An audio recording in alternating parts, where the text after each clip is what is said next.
SEO for beginners. Let's be clear, you may be a beginner, but what we're really talking about here is in the e-commerce context. This may be your first website. The thing about SEO is that you buy any book, you talk to any agency, they will quite rightly talk about sprinkling your keywords throughout your content, and that's fine if you've got a website that's very blog based, lots of content, lots of written words.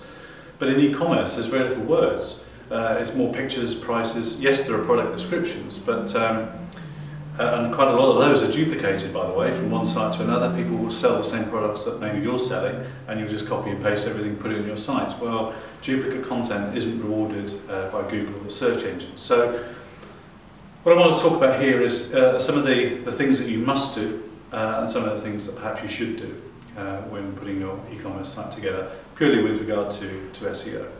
The first thing, of course, is to use the tools that come with your e-commerce package. Now, whichever one you're using, there will be some basic things, perhaps writing your own custom URLs, your own titles, your own page titles, your product titles. Use the meta tags, the meta titles. Clearly use your product descriptions as an opportunity to put your keywords in and sell the product. Don't get hung up about keywords, by the way. Yes, put them in, but don't centre it around keywords. You're there to sell products, so make sure that the explanation and the picture sells the product. But as I said before, a lot of people just copy and paste things. We've got a lot of products, it's very easy to do. You will be rewarded if you write your own product descriptions. So use the tools, use category pages, something that's missed out a lot. If you've got a category on gardening or gardening tools or garden furniture, then have a category page and put some content on that as well. So make sure that you use the tools. By the way, if your e-commerce package has things like featured products on the homepage, use that, because just by moving things around, search engines love fresh content, things moving around. So whenever they go back and they crawl through your site, if they find things have changed, they go, oh, that's good. It may not be new content as such, you're just moving things around, but hey, it works, and it works really well. Another thing is images. A lot of people just put images up there and they look lovely. And if you see them, they sell really well, but search engines can't see pictures. They don't know what they are. So if you've got a picture of a product that's called 5848.jpg, it won't do you any good from a search engine point of view.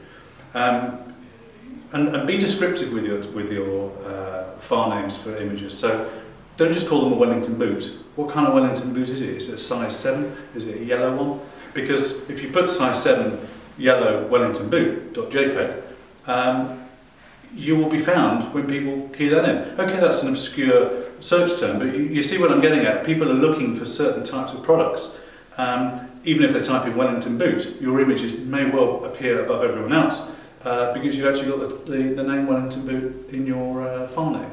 So again, use the alt tags and the alt titles in the images. Make sure you optimise those. Many sites don't have blogs. Amazon don't have blogs. Many e-commerce sites don't have them.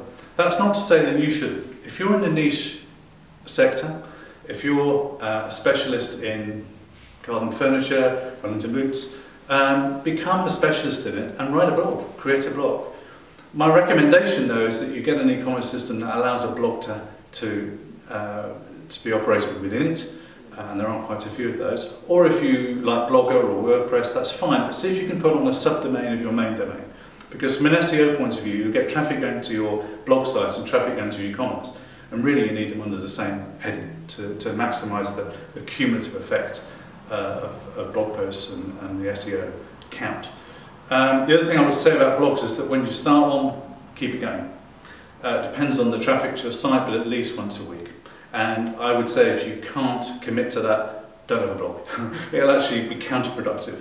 If you go to a site and you look at the blog in their last year, it says a lot about your site. So if you can't commit to it, don't do it. But if you can, and you just write a blog post, as I say, once a week, you'll get people coming back and reading it. They may not comment on it, doesn't matter, but the search engines will pick up on that fresh content and you will be rewarded by higher rankings.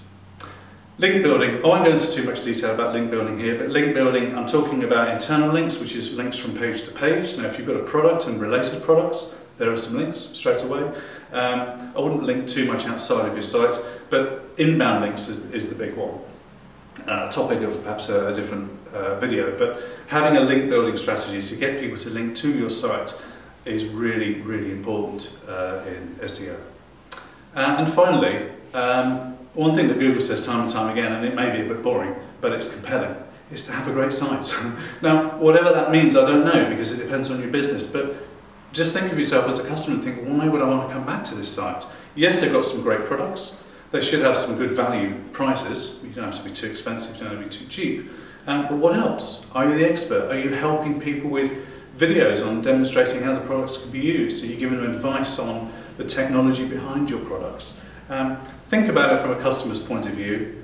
Make sure that your site is something that people want to come to, and then the social media will kick off on the back of that. Hope that helps.